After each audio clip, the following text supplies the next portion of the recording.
€100,000 prize as opposed to £100,000 prize? It doesn't make philosophical sense. No, it should have been a pound prize for an independent Britain. But we still are part of Europe, as as we know. I think it's interesting. We've got this referendum coming up. We haven't really got into how would a separated UK actually behave.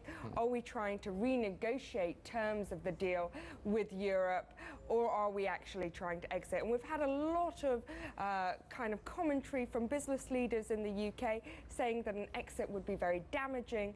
It's one of the key problems at the moment facing companies when they're talking about the recovery in the UK, which, as the IMF said yesterday, was growing at a faster pace than any other country around the world. The key problem businesses are having is the uncertainty. Political uncertainty at the moment is the #1 risk, and that's whether it's Scotland or the EU. Yeah, I agree. I mean, we run a very small asset management company. I'm French, my colleague is Italian. Our fund is, UCIT is in Luxembourg. Our client is within Europe. We rely on the EU regulation and the passport regulation. Would that matter if we were part of the European trade area, I think, as opposed to the full EU? I think what matters is this thesis is the main fact is the fact that UK will always remain the gateway into Europe. It's far from certain if UK is not even part of the European Economic Area and just part of the Free Trade Association.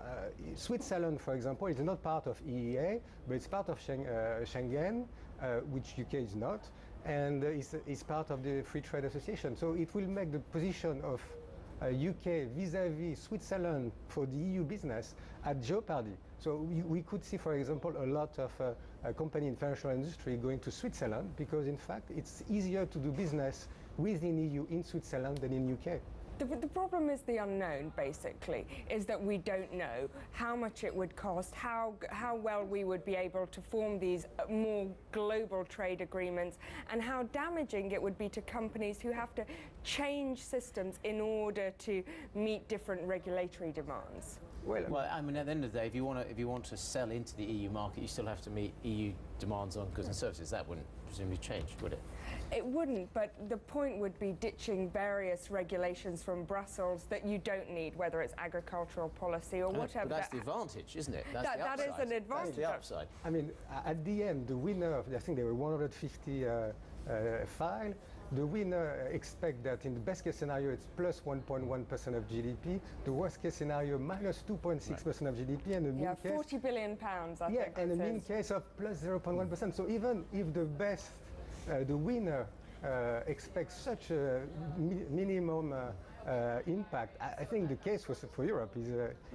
We're going to continue the successionist theme and talk about Scotland.